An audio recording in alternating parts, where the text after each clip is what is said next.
Halo and welcome back teman-teman netizen atau warganet yang saya hormati semuanya. Di konten terbaru hari ini saya ingin membahas tentang Timnas Indonesia U23 yang telah menjalani pemusatan latihan di Jakarta mulai tanggal 20 Juni lalu dan juga diberikan target oleh PSSI untuk menjadi juara dari Piala AFF U23 yang akan dimulai bulan depan, tepatnya mulai tanggal 15 Juli nanti.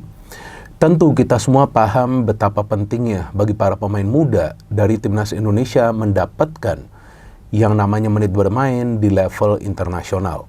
Walaupun Piala AFF ini bukanlah level Asia, tapi seperti yang selalu saya katakan, bahkan ada jejak digitalnya, bahwa tetap saja ini adalah turnamen yang penting karena para pemain mewakili negara. Artinya pada saat para pemain membela negara, tentu mereka harus memberikan yang terbaik. Tapi selain itu juga kita perlu memahami bahwa tujuan yang sebenarnya adalah agar Timnas Indonesia kita di semua level bisa lebih sering atau konsisten bermain di Piala Asia.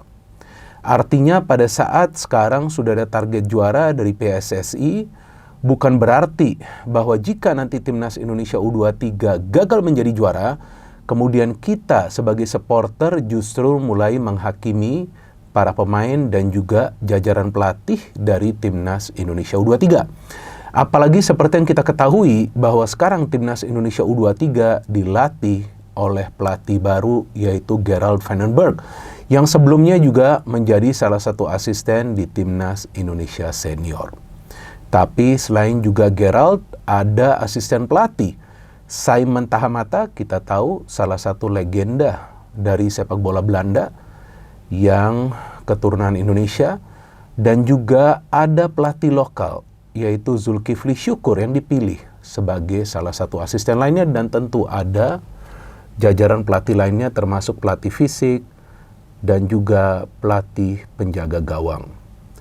Karena kita juga harus sadar bahwa bagi Gerald ini bukanlah perkara yang mudah untuk membawa Timnas Indonesia U23 menjadi juara. Meskipun di salah satu wawancara Gerald dengan awak media, dia juga mengatakan bahwa dia optimis bisa membawa Timnas Indonesia U23 menjadi juara. Apalagi Timnas kita kan akan bermain di tanah air ya.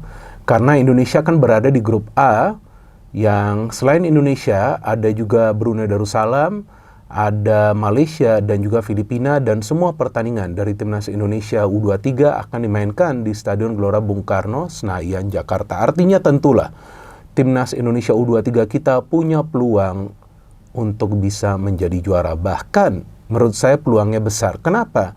Karena sebetulnya pemain-pemain yang berada di dalam skuad ini adalah pemain-pemain yang mayoritas dari mereka sebelumnya sudah mendapatkan jam terbang bermain bagi Timnas Indonesia. Mulai dari Timnas Indonesia U17 sampai ke U20, bahkan sampai ke Timnas Indonesia Senior yang tahun lalu tampil di Piala AFF Senior, tapi memang pada saat itu Indonesia mengirimkan tim yang muda. Ya kan teman-teman, pada saat itu kan yang dipilih adalah pemain-pemain yang usianya di bawah 23 tahun. Ada juga beberapa pemain yang sekarang dipanggil oleh Gerald bermain di turnamen Piala AFF Senior tahun lalu. Jadi sebetulnya dari segi jam terbang sudah oke. Kemudian bermain di kandang sendiri, ya jelaslah persentase untuk menjadi juara jauh lebih besar. Tapi selain itu juga yang saya harapkan, Gerald sebagai pelatih baru dari Timnas Indonesia U23 juga bisa memakai sistem permainan yang menyatukan para pemain muda kita di atas lapangan. Dan juga jangan salah loh, ini pemain-pemain muda yang dipilih ini yang usianya di bawah 23 tahun, mayoritas dari mereka mendapatkan menit bermain yang jauh lebih cukup. Artinya mereka mendapatkan menit bermain yang cukup di level klub mereka. Artinya bukan mendapatkan menit bermain yang sedikit, enggak. Bagus menit bermain mereka. Jadi ya artinya kalau kita berbicara soal mentalitas ya seharusnya nggak ada masalah lagi soal mentalitas. Karena mereka sudah terbiasa bermain dengan tekanan gitu kan. Kalau di level klub juga kan tentu mereka punyalah target untuk meraih kemenangan atau juga untuk menjadi juara. Jadi dengan 28 pemain yang sekarang dipanggil, sebelumnya kan 30 pemain. Tapi ada 2 yang dicoret tuh, 2 kiper, Husna Al-Malik dari Persik dan juga Putra Shewa Sanggasi dari Persib Bandung ya yang dicoret. Jadi sekarang ada 28 pemain. Nah 28 pemain ini harus menunjukkan kemampuan terbaik mereka kepada Gerald dan juga jajaran pelatih lainnya supaya mereka menjadi bagian dari daftar susunan pemain atau final squad. Karena nanti final squad itu kan 23 pemain ya. Jadi nanti akan ada 5 pemain lagi yang dicoret. Nah, ini tentu adalah sebuah pemilihan pemain yang tidak mudah bagi Gerrard. Karena sebetulnya banyak kita punya pemain-pemain muda yang bagus dan juga yang punya potensi lah untuk membela timnas Indonesia U23. Bahkan Gerrard mengatakan, yang saya baca ya dari perkembangan di sosial media, dia sampai begadang untuk memilih pemain-pemain yang akan dipanggil ke TC Timnas Indonesia. Tapi yang menariknya kan cuma satu pemain diaspora atau pemain keturunan yang dipanggil kan, yaitu Jan Schraven. Nah, saya pikir dalam hal ini juga teman-teman jangan langsung negative thinking. Jangan berpikir langsung secara negatif bahwa para pemain keturunan lainnya tidak dipanggil karena memang tidak layak. Bukan seperti itu juga, tentu ada pertimbangan lainnya. Karena memang saat ini kita tahu begitu banyak pemain muda yang bermain di liga yang memberikan kontribusi yang baik. Dan saya pikir ini adalah langkah yang sangat positif dari Gerald Vandenberg memanggil mayoritas para pemain kita yang bermain di liga domestik. Jadi kita bisa melihat juga bagaimana mereka bermain di level AFF. Ini kan baru AFF. Jadi ajang AFF ini juga bisa dipakai sebagai ajang pemanasan sebelum nanti Timnas Indonesia U23 bermain di babak kualifikasi Piala Asia U23. Kalau nggak salah bulan September itu ya, lupa saya. Nah, bulan September kan. Nah, jadi ini bisa dipakai nih sebagai ajang pemanasan. Maka itu kalau ada perdebatan Piala AFF penting nggak? Ya penting juga. Supaya para pemain, ya mau di level senior, mau di U23, mau di U20, mau di U17 mendapatkan yang namanya jam terbang bermain di level internasional, walaupun bukan level Asia. Tapi, ya gak wajib juga sebetulnya nih ya, menurut saya ya, gak wajib juga harus menjadi juara, karena dilihat tujuannya. Tujuannya adalah untuk terus Timnas Indonesia kita itu bisa bermain di level Asia, tapi tentu harus serius. Di Piala AFF ini artinya, ya saya sebagai supporter tentu ingin agar Timnas Indonesia itu bisa menjadi juara di Piala AFF, kalau perlu di semua level. Senior, U23, U20, U17. Tapi saya juga realistis bahwa para pemain ini juga tentu membutuhkan yang namanya jam terbang agar mereka bisa bermain sebagai satu unit. Karena nanti di Piala AFF Senior juga belum tentu para pemain diaspora semuanya akan dipanggil. Apalagi kita tahu Piala AFF ini kan bukan termasuk kalender FIFA. Dan jika nanti Piala AFF Senior itu dimainkan pada saat kompetisi lagi berjalan, ya akan lebih sulit lagi untuk memanggil pemain kan. Nah, ini bagusnya juga bagi Gerrard, kompetisi ini kan lagi libur. Jadi dia bisa panggil nih semua pemain kan. Sampai dia bisa panggil 28 pemain mengikuti TC. Kalau seandainya kompetisi masih berjalan, belum tentu dia bisa panggil sebegini banyak pemain. Mungkin akan ada batasan yang diberikan oleh klub. Karena klub juga banyak sekarang memakai pemain-pemain muda. Banyak sekali pemain-pemain muda yang diorbitkan musim lalu. Dan kita punya pemain-pemain muda yang sebetulnya bagus, yang kita harapkan nanti bisa tembus ke level senior. Dan saya ingin melihat sistemnya seperti apa. Apakah 4 back, atau 3 back, kemudian pakai single striker, atau pakai 2 ujung tombak. Ini menarik nih, karena ini kan pelatih asal Belanda ya. Dan saya mengatakan ke beberapa kawan-kawan saya bahwa sebetulnya feeling saya ini bagus nih tentang Gerrard nih. Karena Gerrard ini bukan pelatih kaleng-kalengan, walaupun dia belum pernah ya melatih tim yang besar ya. Artinya timnas yang besar lah, kan belum pernah kan sebelumnya di Eropa.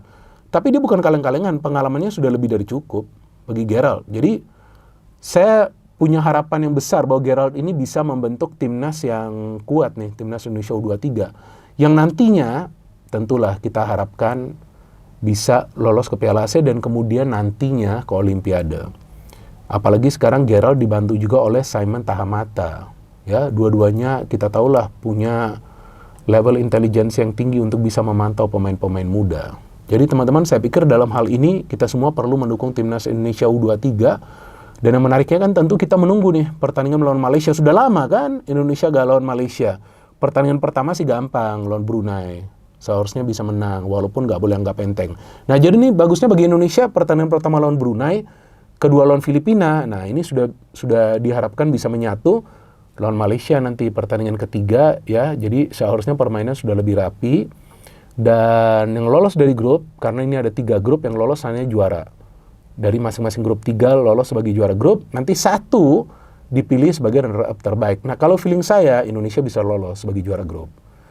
Dan saya ingin menonton dulu pertandingan pertama nih, untuk menentukan Indonesia bisa lolos sebagai juara grup, atau mungkin salah satu runner-up terbaik. Salah satu runner-up terbaik, karena kan cuma 1 yang dipilih. Saya harus menonton dulu nih pertandingan pertama lawan Brunei. Ya memang si timnya lemah, tapi saya ingin lihat, ada gak sih sistem? Jadi kalaupun ada gol, nah seperti apa itu? Gol dicetak prosesnya seperti apa? Apakah build up dari belakang? Apakah main umpan-umpan pendek atau main direct passing? Apakah main dari sayap atau apakah lebih banyak bermain dari tengah? Nah, ini yang perlu kita tunggu, dan saya sudah gak sabar menonton pertandingan dari Timnas Indonesia U23 karena ya beberapa pemain juga sebelumnya pernah bermain di Piala AFF Senior. Dan yang, hal menarik lainnya kan kita tahu bahwa Gerald ini tentu punya target ya bagi dirinya, gimana dia bisa memajukan Timnas Indonesia U23 dengan mengorbitkan banyak pemain nih ke Timnas Indonesia U23 yang nanti diharapkan tentu, karena ini kan satu circle ya dengan Patrick Kluivert kan, pelatih Timnas Indonesia Senior. Nah, yang diharapkan nanti ya mungkin beberapa pemain yang tampil bagus nanti juga bisa bermain bagi Timnas Indonesia Senior.